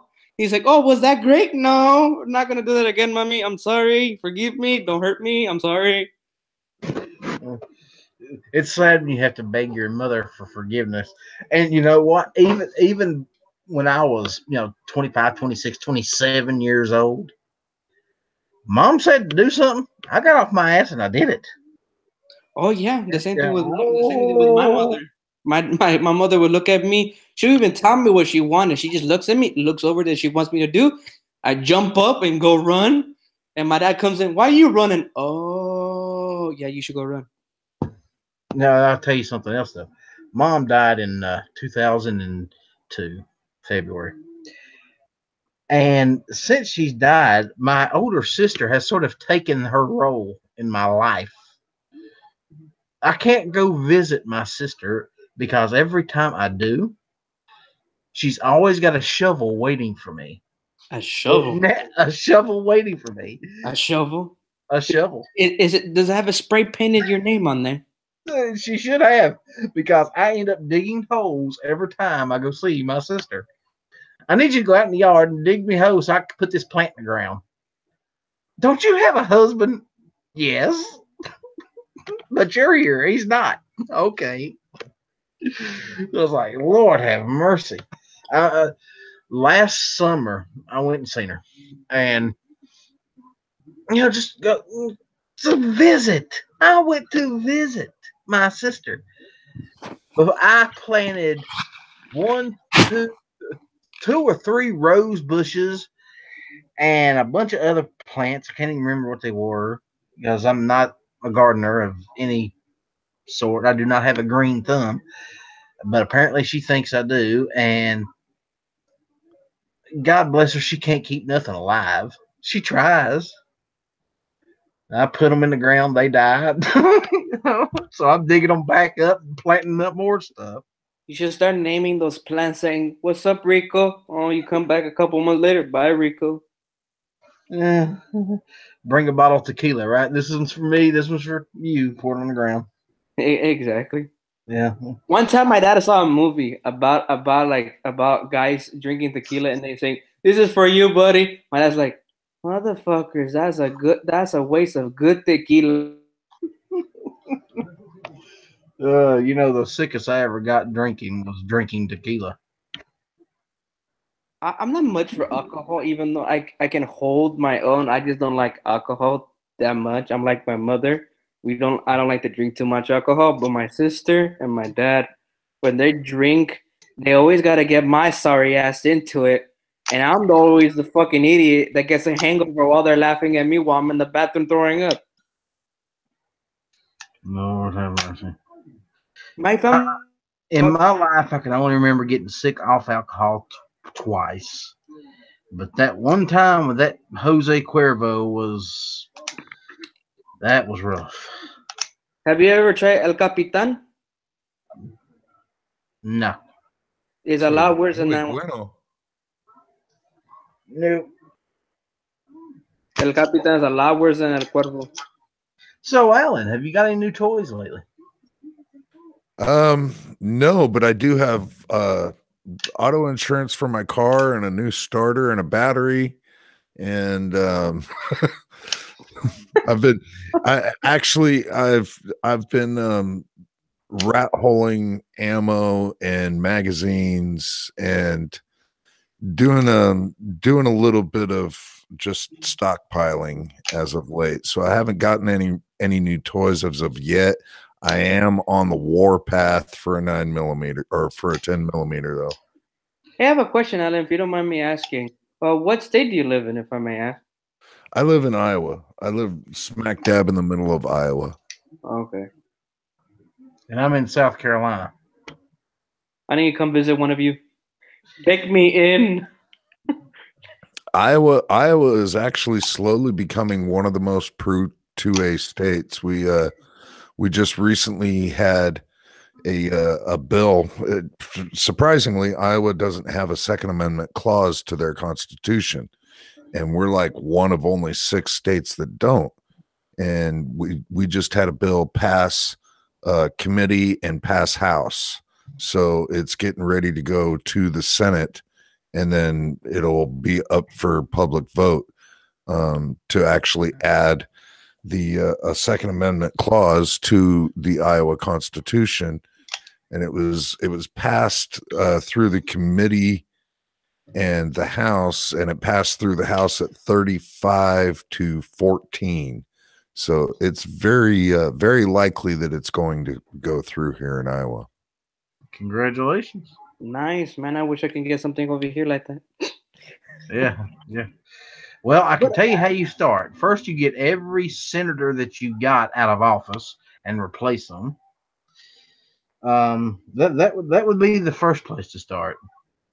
The only problem with that is that's not going to happen over here because we're outnumbered. Yeah, that's the major problem with those particular states is the large metropolitans, the large cities are filled with snowflakes that don't have any respect for not only the heritage, the history, but have no clue that they need them in order to keep the rights that they have. Exactly. And I try to do my best over here because I'm basically I'm in the front line in the enemy lines over here, trying to do my best to keep it. And so far, it could get better. I can see a lot of people trying to get rid of some of these bills once it starts hitting home for them. But until then, they're gonna stay the same until it hits home. Because with anything, everything has a breaking point, right? So until there's a breaking point where a lot of people says, screw it, let's try to get rid of these freaking bills, or we get some of these new guys in, but most likely they're not because we have too many contradicting laws that is not even not even the people that live here understand, not even the senators understand. It's more like a game of every time they make a bill, is this gonna fuck everyone over? Yeah, let's do it. So now, I'm just assuming you're in New York. California. No, I'm in California. He's out there with knives. I'm in California. I'm sorry. No, it's okay. I mean, they're both pretty messed up. Have you, Esperanto? Have you talked to Mr. Knives? I have not talked. Have I talked to Mr. Knives? Is that his name that he uses when he joins the panels, or does it go by a different name? No, that's the name he uses. He's out in I think he's in what, LA? If I'm not mistaken, he's somewhere in LA. But he's also Mexican, and he's desperately trying to get out of California. He's desperately trying to get out of California. He's a really good guy. You two ought to hook up some point in time and compare notes. Believe it or not, there is actually some areas of California that are semi-gun friendly. There is some areas of California where you can actually get a concealed weapons permit or concealed handgun permit. That's significantly different. But you got to be in the right counties. You got to have a major reason. You got to go through like a year and a half worth of crap and a mountain of paperwork. But there are some counties where it is semi doable. No, If you've ever looked, it just there's too many hoops to jump through, and there's too many hassles to do that it's not even worth it. By the end of the moment, the license that you get, you pay more for it than what you're gonna not use, but you're gonna pay for more for it, and if you don't get it, then you're screwed because they can just deny you at any moment, and they don't have to give you a reason. nor do they give you the money back. Exactly. But the thing is, like, not a lot of people know unless you live in California. Just because Sacramento and LA are the biggest cities doesn't mean they have the bigger votes, and a lot of people that live there just don't like guns. Period. I mean, any big city just doesn't like guns. The only problem is that the majority of California is not just. You got ranchers over here that are literally saying you're gonna take away my guns if they do. You're gonna say you're gonna take away my guns. I'm an hour away from town. There's more ranchers in California and property owners in terms of big properties that shouldn't, like, you see what I'm trying to say? It's kind of confusing because you got those people in these certain type of districts over here, and the ones that making the big bills are the ones that don't even care about the little us, that's basically everywhere. Yeah, exactly. And well, I was born and raised in Southern California. I ended up moving to very, very Northern California. And when I say Northern California, I'm not talking about Sacramento, San Francisco. That's Central California. I moved way up to Northern California. I was closer to the Oregon border than I was San Francisco. So like Eureka then. So yeah, I was born in Orange in Southern California. And lived most of my life in Southern California. I know California really well, and exactly what you're saying. There's tons and tons of ranch area out there, farmlands that people are nowhere near a town. Exactly. I mean, where I live in Santa Barbara. I don't live in the town of Santa Barbara, but that's where I live. And there's more ranchers if you go out in the outskirts of Santa Barbara. There's a lot of ranchers, and the thing is that the thing is if you don't put, these politicians are so out of touch that if they don't go out and live the way the people of the Second Amendment live, they will never understand it because they're already pampered and already have bodyguards. I mean, shit, if I had bodyguards walking around me 24/7 and I didn't have to worry about anything, I can scratch my ass and do the hell whatever I want. Shit, I wouldn't give a fuck either. But the thing is that I'm just trying to put up the fight over here to keep what I have because I want to keep what I have. I shouldn't have to move just to have my Second Amendment right that was given by the Constitution. Absolutely. Actually, I'm going to correct you on that. You wasn't given the Second Amendment right by the Constitution. All the Constitution did was confirm the fact that you have a God-given right to defend your life, your liberty, and your freedom. That's all the Second Amendment did. The right was already there. You were born with it.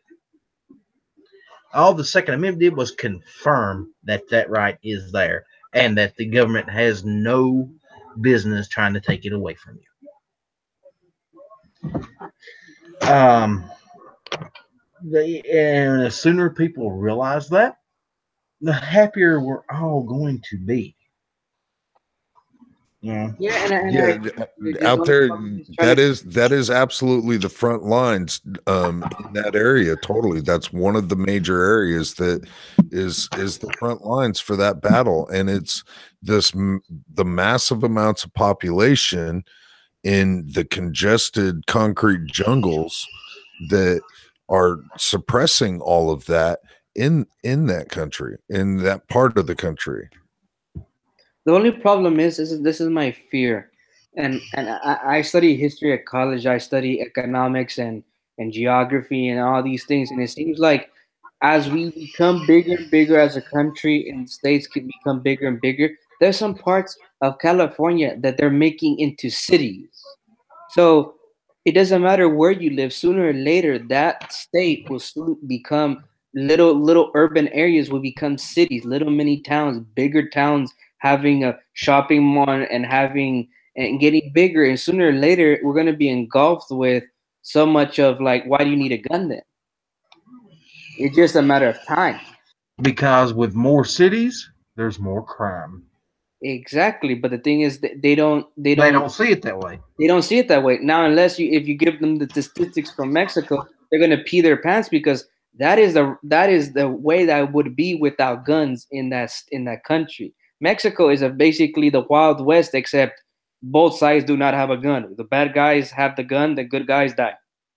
Period. End of story. Well, it's the same way. Yeah, because the good guys aren't allowed to have guns. Exactly. They took out guns. Whoever has a gun will go to federal jail. And the funny thing is, when the federales went to go grab the guns, the federales said, no, we're not going to go grab the guns from these Mexicans in their houses. They're going to shoot us. And they never did. They never went to go grab them. They just stopped selling ammo and stopped selling guns and closed all the gun stores down. And that's it. Yeah, and guess what? They still get guns and they still have ammunition. It just creates a larger black market for the people that don't abide by laws. It's a vicious circle, and especially here in the United States with the technology we got a lot of good old boys that are smart enough to put together a gun in a hurry. They don't have to go buy one. You know, it's if somebody wants a gun bad enough, they're a very simple mechanism. It don't take a college education or to put together something that's going to fire a round or 2 rounds, or it's ridiculous to think that you're going to keep the guns out of criminal hands by outlawing guns is just, it's a fantasy land. Look at Australia. Do you know how many people are busted every year with homemade guns? That actually work. And look what happened to the violent crime rate when they did try to completely abolish guns in Australia.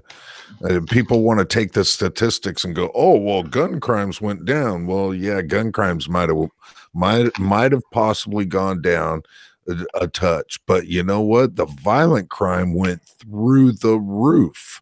Yep. Knife attacks went up. The thing is, a lot of these politicians don't get it, that you can use anything as a weapon and do the same amount of damage. It just takes a lot longer. Oh, do you know, one of my worst fears? People talk about going to shopping malls and worried about getting shot. You can hear a gunshot. You know what scares me more than that? Is going to a shopping mall and some dude with a good knife that knows how to use it is walking through cutting the shit out of people. How many people could he kill with a knife before anybody even noticed it? That scared me because that was scared the living fuck out of me. Or a guy that's proficient with a bow. How many people could he kill with a bow? You'd never even know he was doing it until you found the first body. Well, the United Kingdom is trying to ban knives now. They have banned certain knives. They have banned knives that have a zombie logo or have anything to do with a zombie. If it's double-edged or if it has a serrated back, basically any knife. So they're even going to the extreme of banning kitchen knives. Yeah. It can't be if it's a folding knife, it can't be a locking blade. It can't be this. It can't be that. They've gone to this crazy, weird extreme, and ultimately, again, is that going to stop a criminal? No. You know, a criminal's going to make one in a freaking garage somewhere if he wants to. And again, knives are not very hard to make. Anybody can take a piece of metal and turn it into a knife in 15 minutes? I do reenactments sometimes, and I do European medieval martial arts in my free time. and I've seen how they steel forged a sword before, and by taking a certain skill, not even a certain skill, by just having you heat treat it right, there you go. You have a knife. You got to sharpen the fuck out of it, but you have a knife. So You can get a freak. You can even. There's so many ways it's not even funny.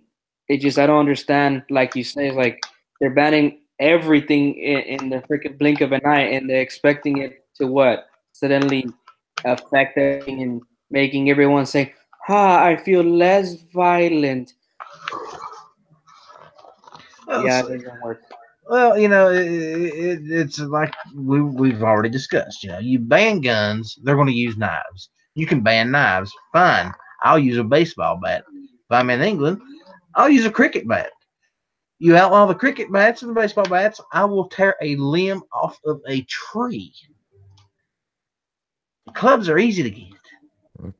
Okay, you outlaw you cut down all the trees, I'll pick up a rock. If I want to kill you, I can find a way to do it, and I don't need a gun. In fact, if you think about it, a gun would probably be, if I intended to kill somebody, a gun would probably be the last option I'd choose. Man has killed each other with so many different items for thousands of years. And it does not involve the gun at all. No, they're it's not. going to find something else. No. A sharp stick. That you know how many people have died with just that, a sharp stick. That's all it takes. It is. You don't have to get fancy, and you don't need a knife to sharpen a stick. All you need is a rock, piece of concrete, pavement, a fire. You know. Yeah. I have a question for you guys, if you don't mind me ask. I'm in the area trying to get a new a red dot site. Okay, for what?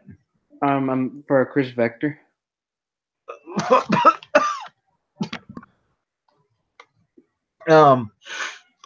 You own a Chris Vector? I'm planning to get one. I have to get it featureless though. Alan? That particular weapon is Outlaw's Wet Dream. But anyway, so that's what you want to get to? Oh yeah. Either 45 or 10 millimeter.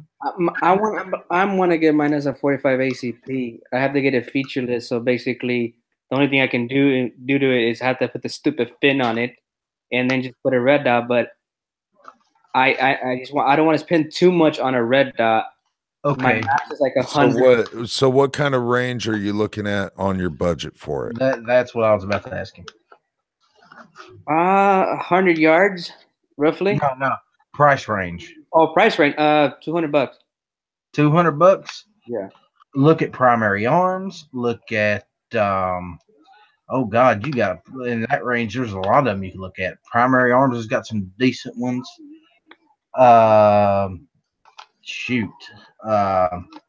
Vortex has got some out there in that price range. I got a Vortex. I got two. I got Strikefire. Both of them are Strikefire 2s. Yeah, the Strikefire 2s are good too. The AR series ones are also really nice.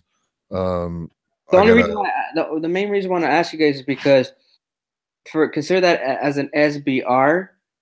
I don't know what to put on it as, because I'm so used to like ARs and stuff like that, and I don't know what to put on that type of caliber, like 45 ACP, what scope or what I need to do. That's the realm of like, I don't know what to do. Yeah, well, you don't want to go with any magnification. You don't want to go with anything that is like a prism scopes, nothing like that. Like the Strikefire 2s, I could be mistaken, but those are slightly magnified, right? They're slightly, but not all the way. I'll tell you something else you can look at. Sig makes some red dots in that price range. Sig? Yeah, Yes. the Sig Romeos are really nice, and you'd be probably under the 200 range for that. Yeah. Well, They're it called the depends on the Sig model. Romeo? It depends on the model. You know, and also depending upon how hard you are on your equipment.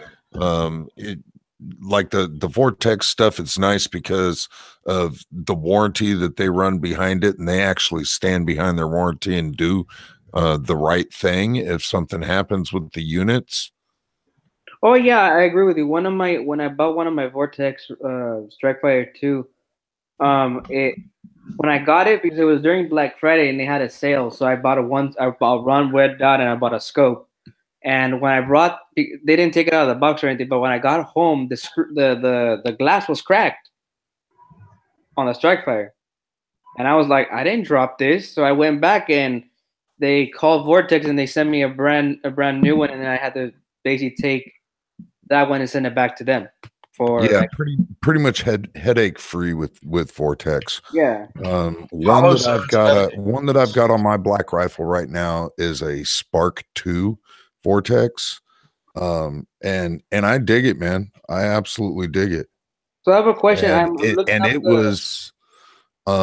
was probably it was definitely under your $200 mark. You can pick one of those up for probably 150 right now. The Spark AR series you can even get for less than that, and they're very similar. Just the Spark 2 is the slightly more advanced one. The Spark 2 comes with the CR 2032 battery. It's got tethered caps for your windage and elevation adjustments.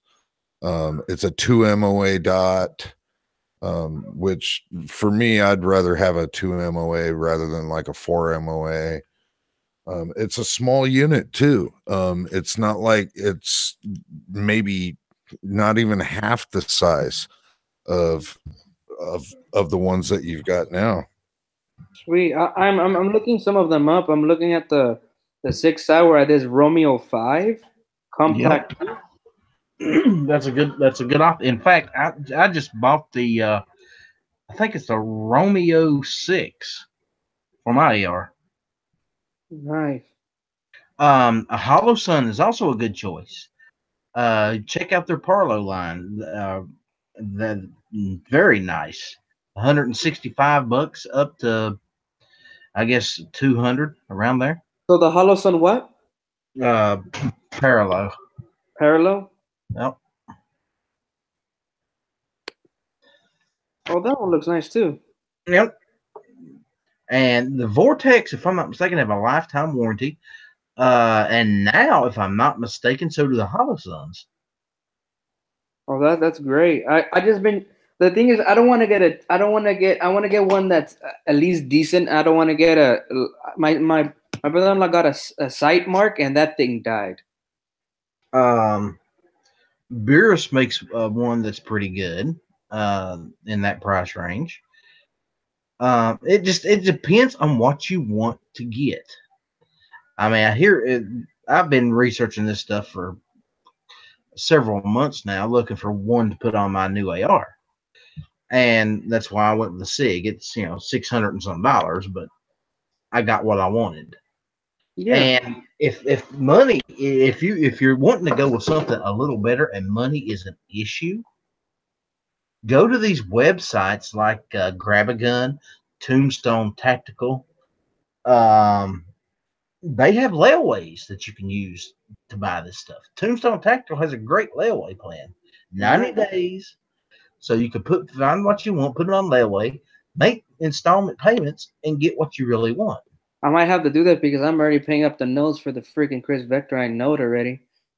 And that place Mac runs also has layaway. What's the name of his?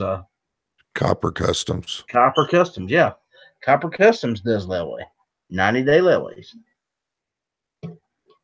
Nice. So The only problem with a couple of those, I'm not gonna specify all of it because it's not true, but a couple of those you're going to be paying full retail. Oh yeah, you're gonna be paying a little more, but you get exactly what you want when you pay for it. Right.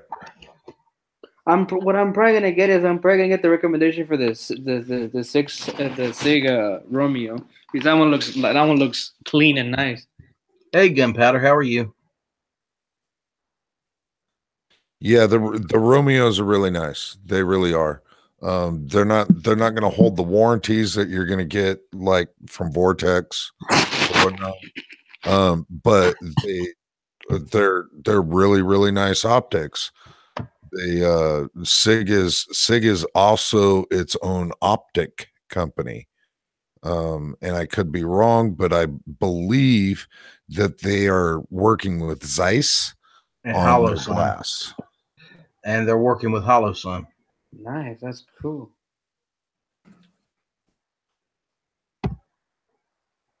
That's great. Thank you guys for your guys' input and your guys' opinions. I really appreciate it, and your guys' recommendation. Well, that's why we're here, man. I mean, if any time, are you a member of Gun Channels by chance? I'm gonna join. I just can't find the link. I don't know where to get the link or what. It's which one? Gunchannels.com. It's that simple. Gunchannels.com. Yeah, I think I want to think about joining. I'm thinking about starting up some videos and stuff like that. Hey, jump on it, man. Hey, Gunpowder, would you like a link to get in here?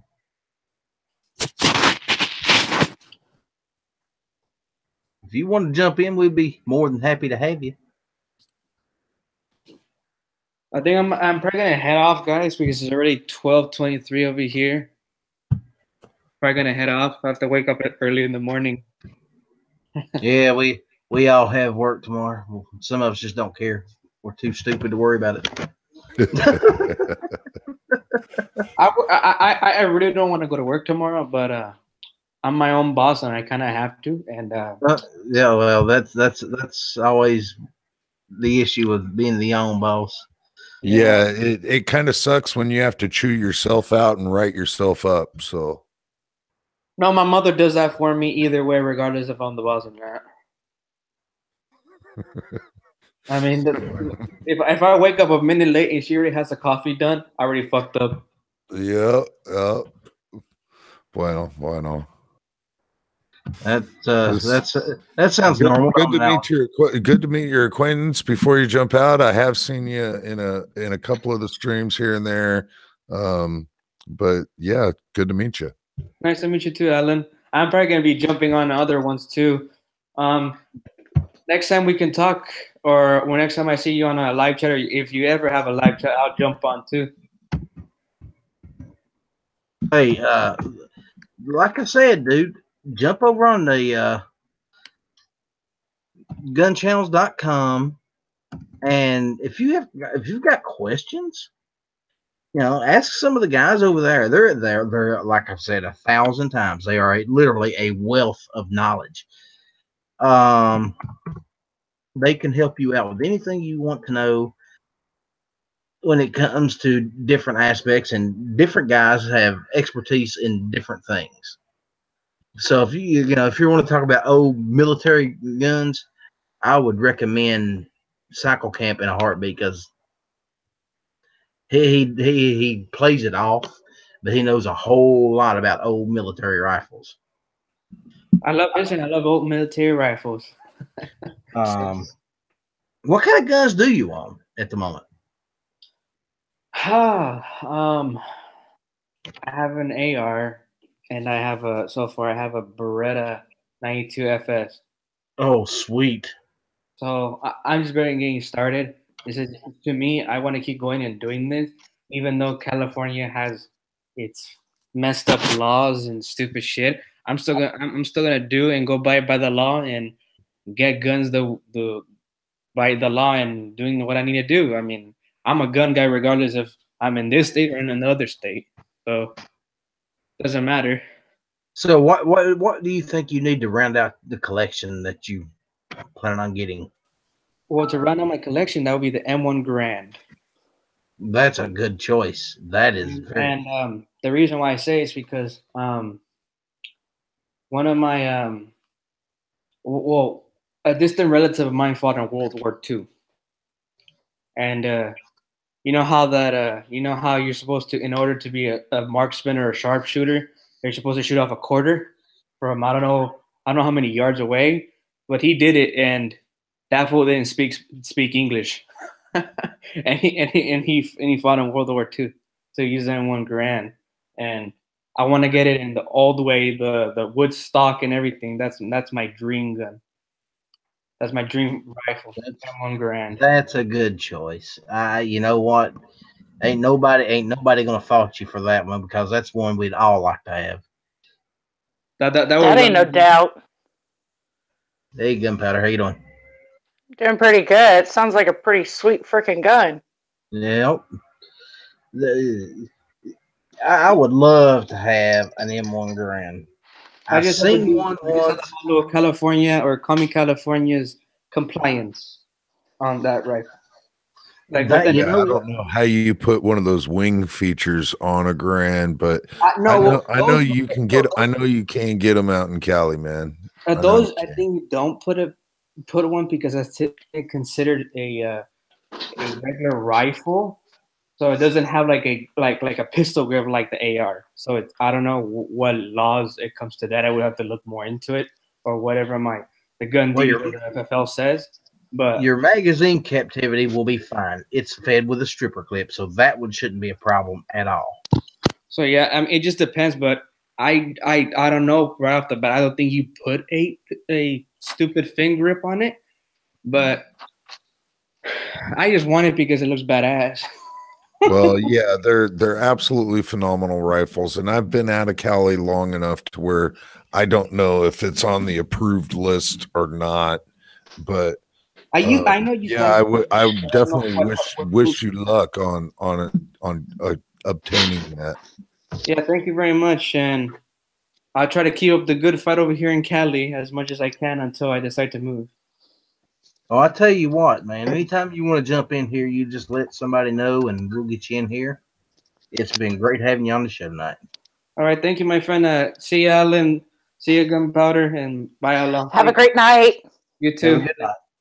Bye, bye, guys. Out. And that's what it's all about, people. Getting new folks in here. I love that. I love that. Heck yeah. Oh, So, how are you guys doing tonight? We are fine as frog here. Hey, about you? What are you doing awake? Well, I'll show you. Hold on. Oh boy. Yeah, it's one of those drinking days. So, this is the last bit of my Everclear with, my kids' fruit punch. So, it's one of those kind of days. Where's the other half? that's He's sleeping. that is much better than what I was anticipating seeing, like tar dot tied up. That would have been scary. That's a thought. Well, if you do that, we want to see videos. At least Absolutely. finish your drink first, lady.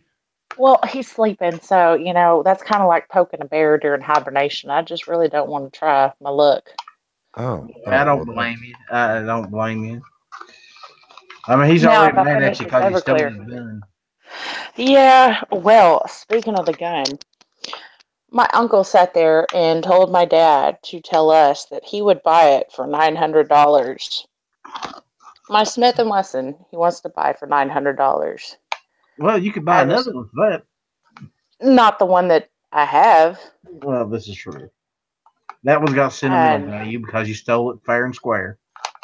Yeah, and Turdot's dad sold it to him, and so he's put, a couple of $100 in it just in extra stuff.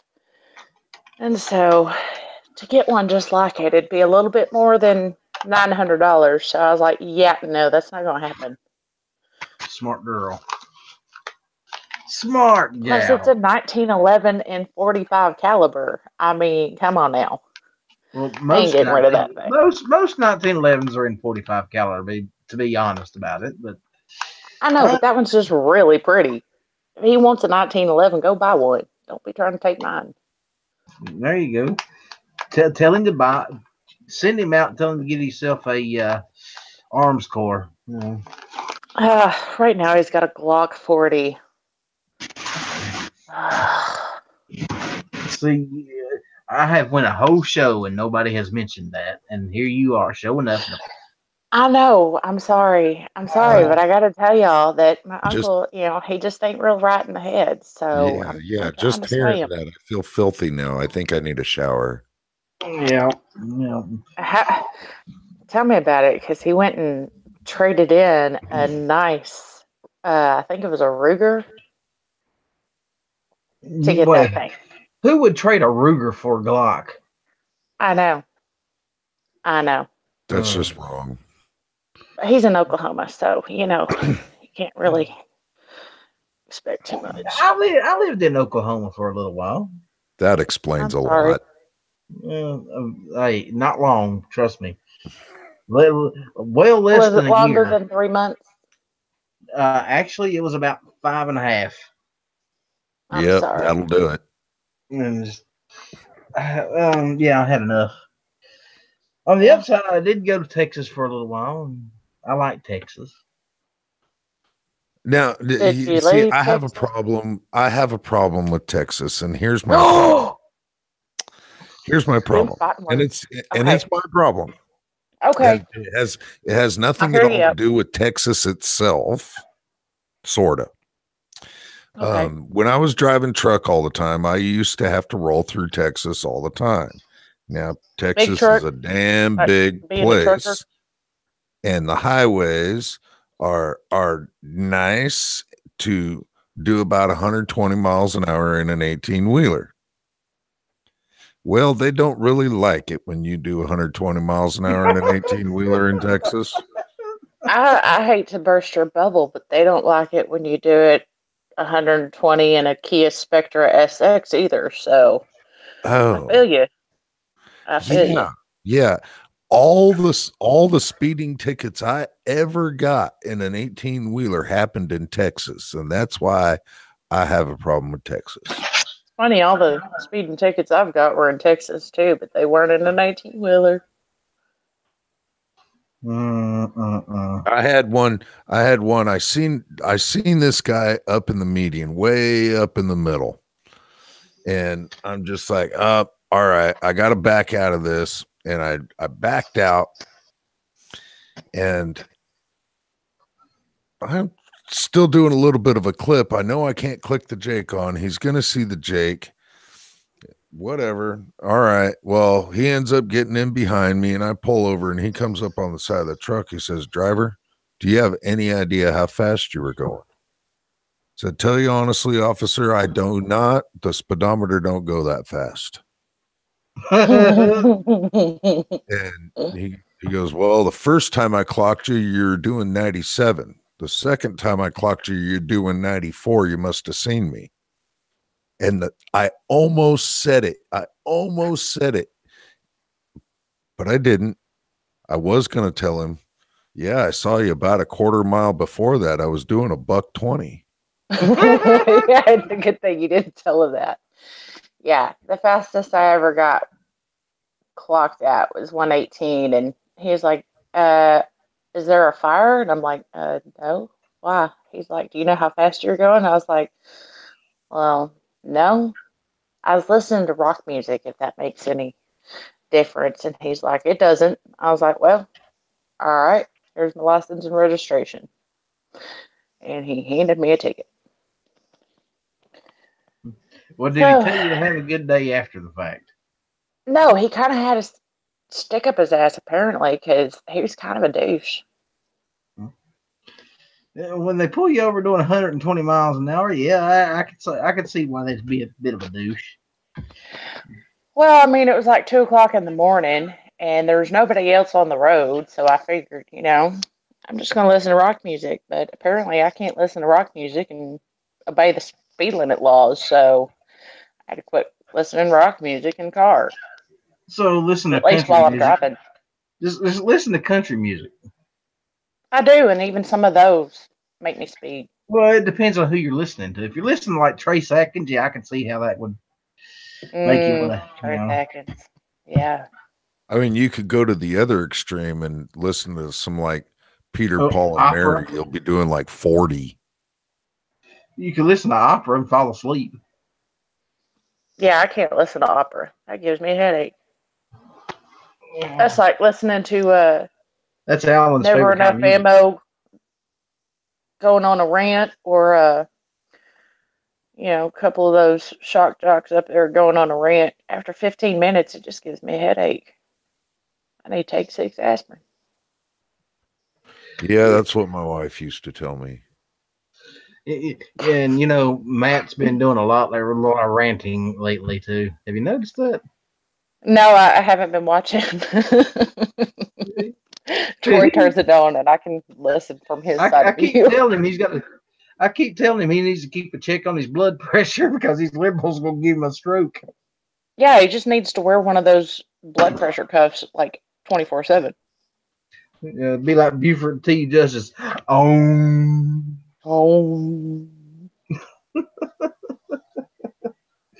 Just keep an eye on that blood pressure, brother, because you about to burst that little vein in your neck.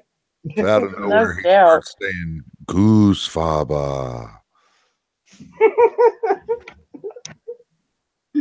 Oh man, he got him one the other night, man. And I didn't think he's ever gonna stop. I was like, Lord have mercy, he's going off.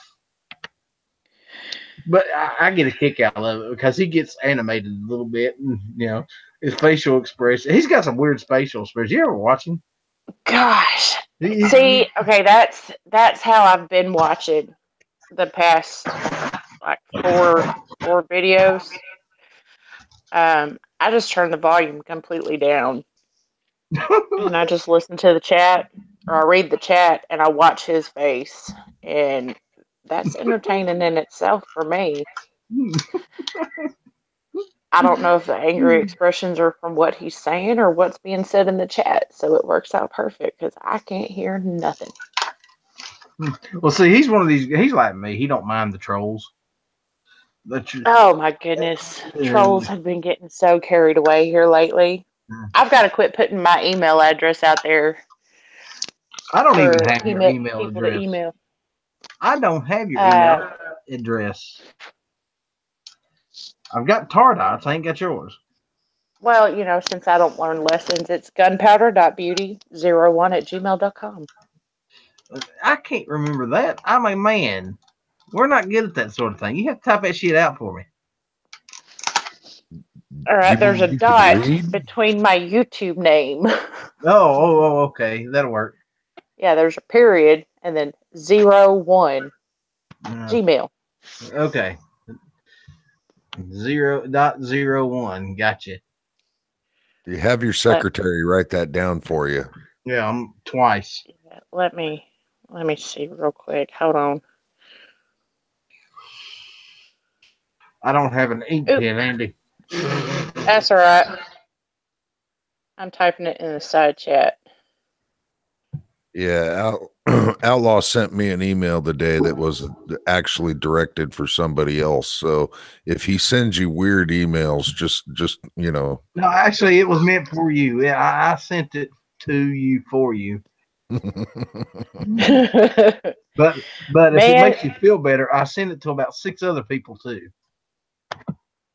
There is a couple of trolls that I guess have heard my email address put out in some chats. I don't remember what chats because at this point I've already forgotten how many chats I've thrown my email out there at.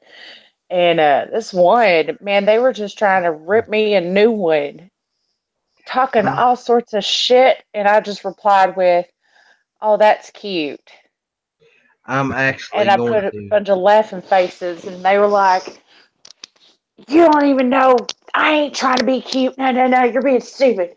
I was like, "It's cute that you think I got feelings that you can hurt, honey." Tell me how you really feel.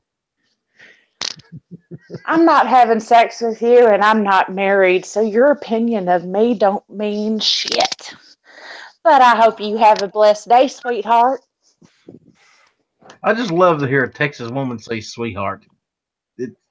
It's got a whole new meaning to it when a girl from Texas says it. Because basically, Oh yeah, it's basically them saying, "Go fuck yourself" in a very pretty nice way. much. And that's like my friends laugh at me because when someone's insulting me, I'll go, "Oh, sweetie," and they're like, "Oh." Like one of my other friends, she sat there and grabbed another friend's arm, and she was like, "Oh shit, it's about to get real. Watch this." I just kind of looked at her. I was like, "What are y'all talking about?" And they were like, "I don't know who you're on the phone with, but cussing's about to start." And I was like, "No, it's not." Damn it! They're like, "You say sweetie, it always follows with cussing." I was like, "Don't be stupid, sweetie. Go fuck yourself, okay? And have a blessed day. Bless your heart." You forgot the pea picking Yeah. and Yeah, we were talking about languages earlier and Oh, I'm different sorry. slang meaning different Oh, things. oh, okay. Bless your heart. Doesn't that mean you're a fucking moron? yeah, pretty much. Depending on the context. Um, If she was talking to us, that would mean we're idiots. Yeah, that's I pretty much what she said. heard. I think it was my memo one time. She was talking about a Your baby to who? his mother. My memo, my mother's mother. Oh, your mama. Okay, got you. Mama. No, that was my um great great grandmother. I had Oh. memo. That's my mother's mother, and then I had grandma, and then I got a memo. So it kind of changes up. You can't be That's just calling too everybody confusing. grandma. I did. We didn't say we were easy to understand. No, you did not. But she was talking to a mother and she was talking about their baby, and they're like, "Oh, bless his heart. He came out with that face." Oh, honey. I was like, when I got older, I was like, wait, she insulted that mother and the baby in the same conversation because the baby looked just like the mama. In the same breath and Yeah, did it very eloquently. yeah. Hey, And I guys, was like, oh my gosh. the only two people viewing this right now is you two. So I'm going to go ahead and shut this thing down. We can talk off air. Okay. So if anybody happens to catch this later, I'm not going to be rude and just end it. I'm going to say this: y'all have a good night, and I will be back. Maybe another surprise show sometime this week, but I will definitely be here Monday night. See you then.